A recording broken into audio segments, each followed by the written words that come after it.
Hey man, look, there are tons of games we play, enjoy, and forget, but only a few leave a mark on you. They change your tastes, raise your standards, or give you a moment you'll never forget. That's why today I've brought you a list of 18 games that everyone should try at least once. Not necessarily because they're the most popular, but because they're complete experiences.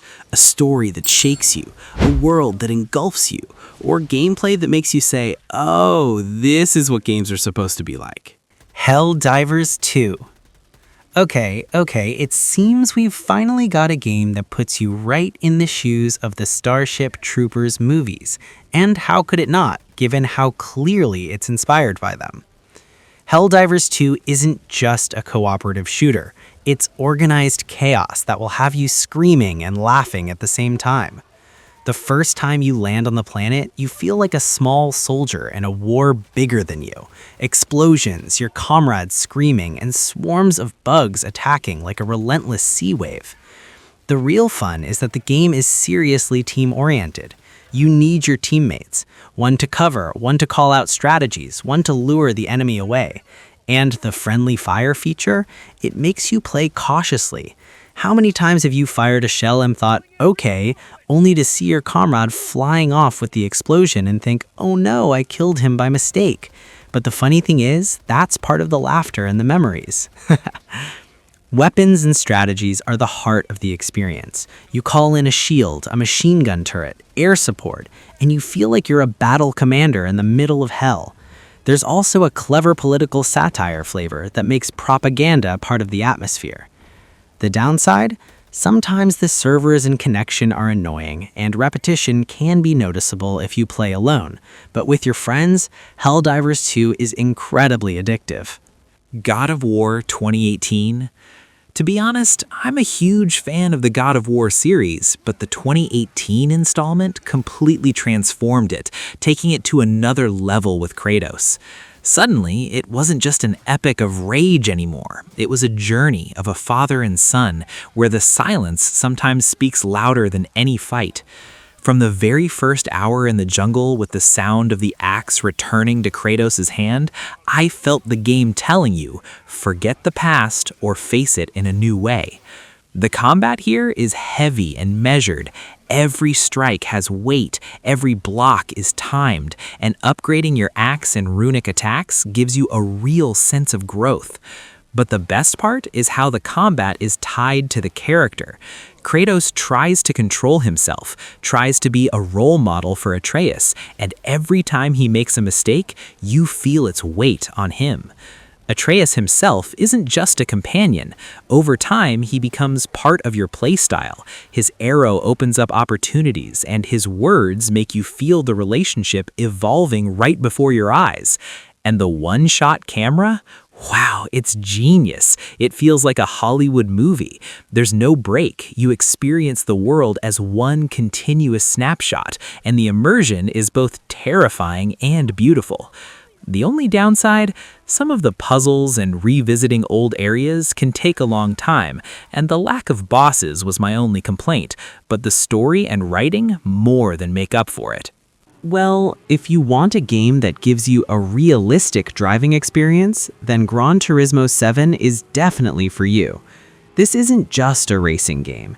It's a game that makes you respect the car like a living being, its weight, its handling, its brakes, and how a small mistake on a corner can cost you 2 seconds that feel like an eternity. Once, I entered a race in a new car and felt like I had to get to know it before I even pressed the accelerator, as if I had a connection with it. The game truly makes you pay attention to every detail of the car, its specifications, and the many models available for customization. What distinguishes GT7 is that the details aren't just aesthetic. The sound, the reflections, the way the lighting changes over time, and even the feel of the tires on the asphalt. With the controller, you can clearly feel the vibrations and the brakes, and if you have a steering wheel, then the game transforms into something close to a real sim. The cafe mode offers a nice progression. You collect cars, learn their histories, and discover that the game genuinely loves cars.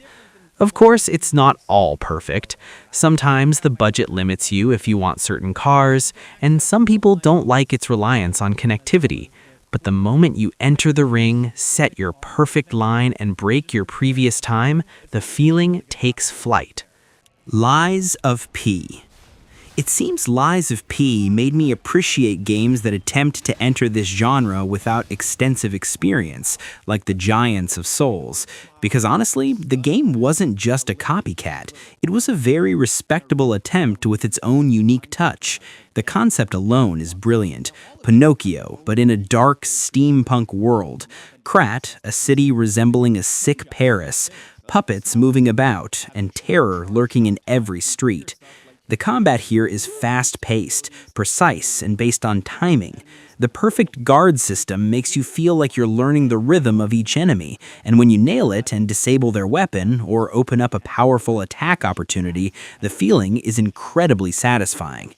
Even better, the game gives you many build options, weapons you can assemble and disassemble, blade plus handle, and the Legion controller unlocks different playstyles, so you can be offensive or tactical depending on your mood. The story also cleverly captures the themes of deceit and humanity, and your decisions have a distinct flavor. Its flaw?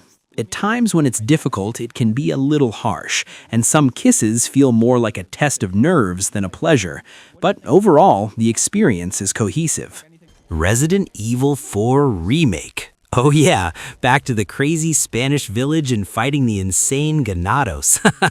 Resident Evil 4 Remake isn't just a makeover, it's a complete rebuild that makes you feel like the game was reborn, but with the spirit of the original PS2.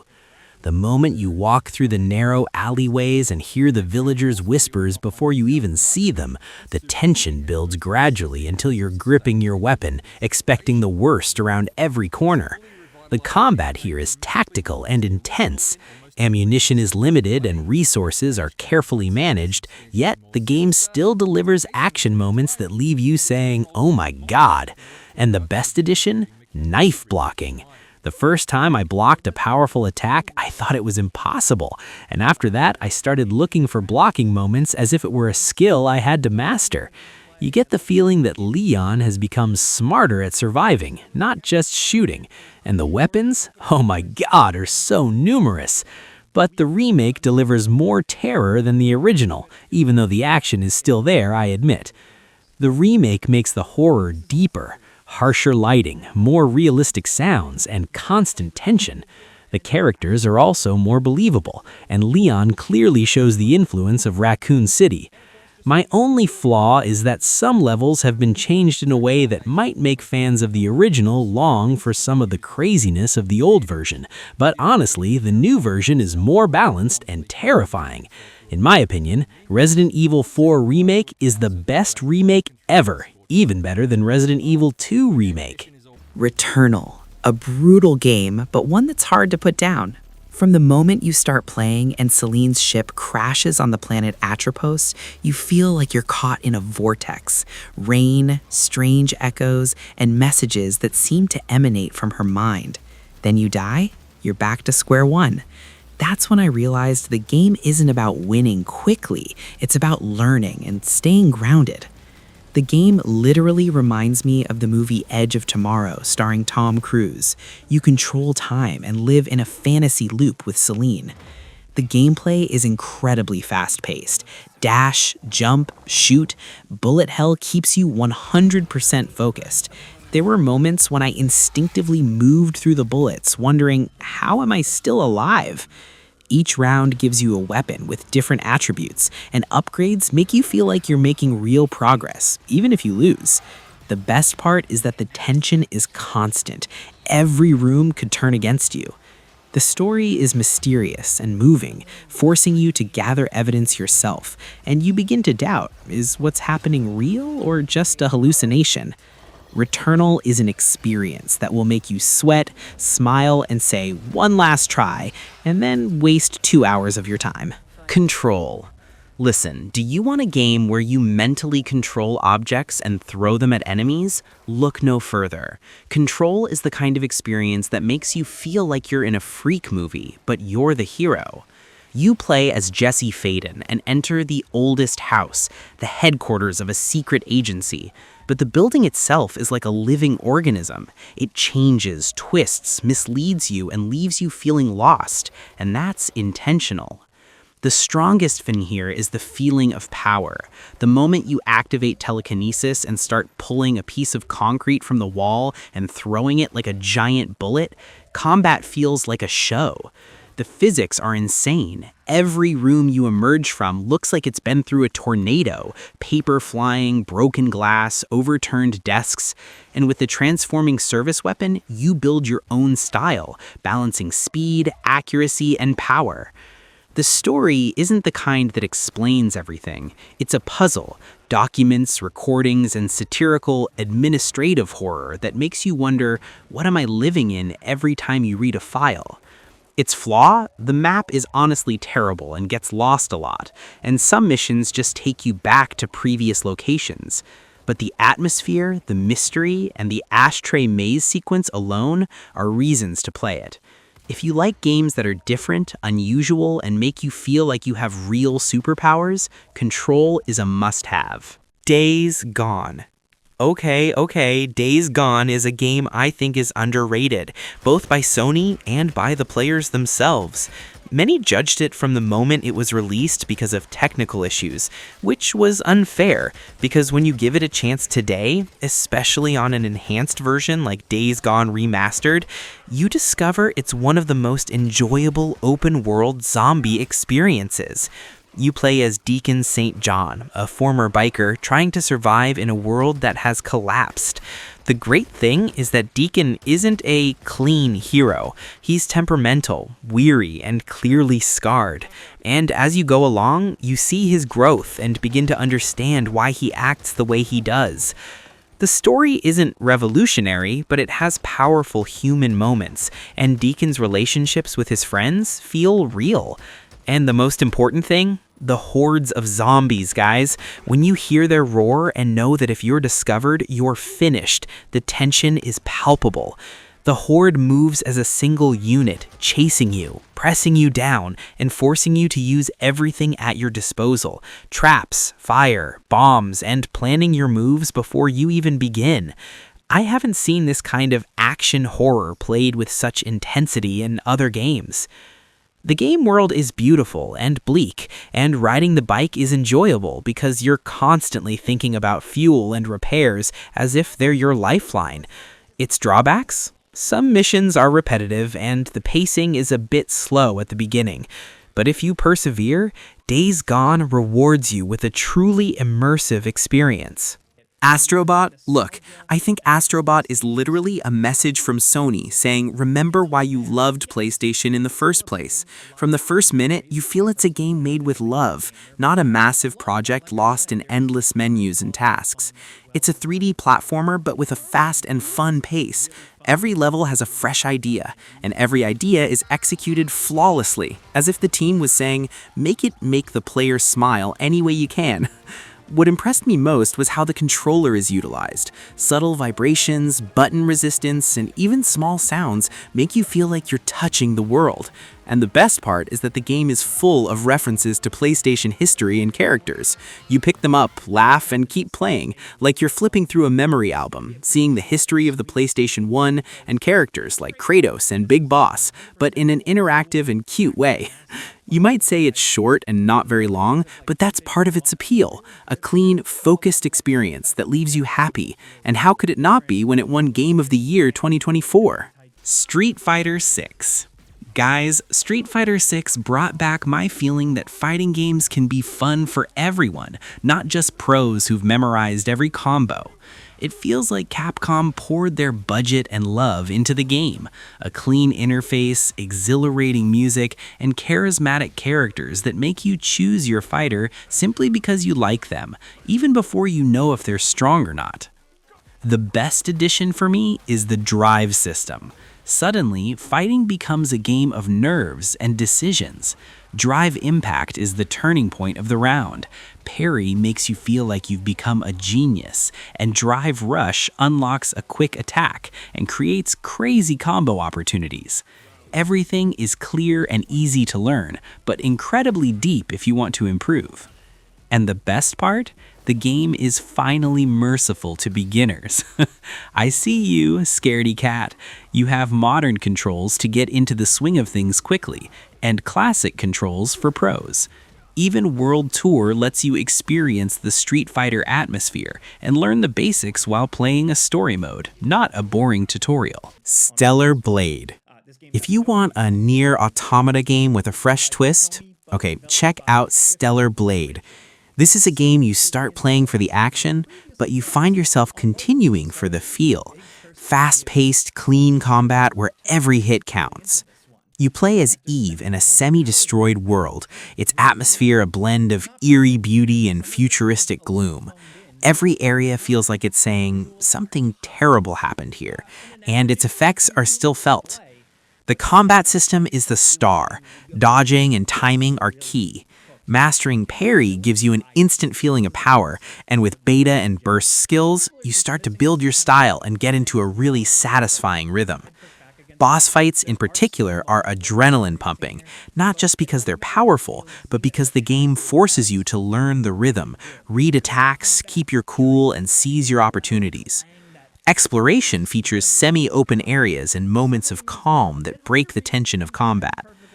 Honestly, the story might not hold everyone as strongly as Nier, and some of the side quests feel conventional, but the performance, music, and overall style more than make up for it. Ratchet & Clank Rift Apart. This was one of the first games that truly made me feel like this is the new generation. From the first hour, the Rift transitions between worlds happen instantly, like a magic trick, without any loading or waiting. You really feel like you're about to enter a period of powerful PS5 gaming. You're fighting, and suddenly the rift opens, pulling you into another world, and you realize you weren't dreaming. It all works seamlessly. The gameplay is fun and lighthearted. Crazy weapons with bizarre concepts, each giving you a different feel, so you find yourself switching between them just to see the effects. The combat is fast-paced yet clear, and the DualSense enhances the experience, especially with the trigger that differentiates between weapon fires, as if you're using two modes with the same button. And the story? It's charming and full of energy, and the character of Rift is an excellent addition that breathes new life into the series without losing its essence. Its only drawback is that it ends too quickly compared to today's blockbuster games. But honestly, this is part of its beauty, a focused experience, enjoyable from the first minute, that leaves you happy when you finish it and saying, I want more. Marvel's Spider-Man 2. From the first 5 minutes, it's clear that Insomniac's goal is one thing: fun above all else. The swinging here is faster and smoother, and with the web wings, you feel like you're flying between buildings instead of just swinging. The city, especially with the lighting and rain, comes so alive that you forget about missions and just wander around New York because the movement itself is enjoyable. The best part is that you play as two characters, Peter and Miles. Switching between them is quick and gives you a real sense of variety, not just a change of appearance. Peter, with his new abilities, gives you a raw sense of power, and Miles, with his electric style, is fast and agile. The combat has improved a lot. More combos, abilities that cool down and work intelligently, and battles that don't get chaotic despite the speed. With legendary bosses like Venom and Kraven the Hunter, the boss fights are amazing, and Sandman, he reminds me of Spider-Man 3 starring Tobey Maguire. The story is also strong because it blends excitement with emotional moments that hit unexpectedly. You feel the weight of responsibility on both of them, and the pressure that sometimes makes the hero make mistakes, and that's what makes the conflict personal. A minor flaw? Some of the side activities might feel familiar if you played the first game, but honestly, the smooth gameplay and presentation make you keep smiling. Spider-Man 2 is the best superhero experience currently available, hands down. Final Fantasy VII Rebirth. Look, I really didn't get to play the previous installments, yet Final Fantasy VII Rebirth from Square Enix was so amazing it captivated me from the start. I went in apprehensive. Will I understand the story? Will I feel lost? But the game is clever. It gives you the context you need and makes you quickly connect with the characters, even if you don't have much experience with them. It's the second part of the remake trilogy. The first thing that hits you is the sheer scale of the production. A vast world, diverse areas, music that instantly puts you in the mood, and cinematic cutscenes that feel like a full-fledged movie. And the combat? It's frighteningly enjoyable. It's a blend of action and ATB. You move and attack freely, but you have to think about when to use abilities and magic and switch between characters. And each character has a distinct personality that makes you never play the same way twice. What surprised me even more is how well the game balances serious moments with lighthearted ones, between a grand epic and small details that make you smile. It's true that sometimes you might feel that the abundance of activities distracts you from the story, but honestly, that's part of its charm, a game that feels like a long journey, full of surprises. Demon's Souls. Let's be realistic. Demon's Souls is a PS5 game that truly showcases the console's power through a robust remake. And why wouldn't it, given that it's the foundation of the Souls series from the legendary director Hidetaka Miyazaki? The moment you turn it on and put on your headphones, you feel like you're inside a heavy, frightening world. Fog, echoing footsteps, and the glint of swords against the stones of Boletaria Castle, like a moving canvas. The graphics aren't just good, they're part of the tension, because every angle feels so real that you anticipate an ambush before it happens. Yes, there are many traps and ambushes of varying types. But what makes it great isn't just the visuals, it's the feeling. The combat is measured and deliberate. An extra hit means punishment. Rushing too fast means death. I remember the first time I opened Shortcut after a long struggle. I felt like I'd won the game even without a boss. And when I reached Tower Knight and thought, okay, I'm ready, I was wiped out in seconds. And I learned my lesson. Confidence here has to be calculated. There are moments of frustration, especially when you die from an arrow fired from a stupid angle or an old-fashioned trap.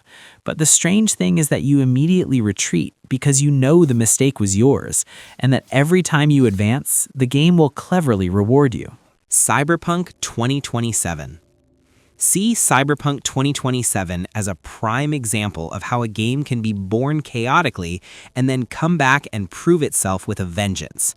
I won't repeat the launch story because, honestly, today, especially after the updates and with Phantom Liberty, you're playing a completely different experience.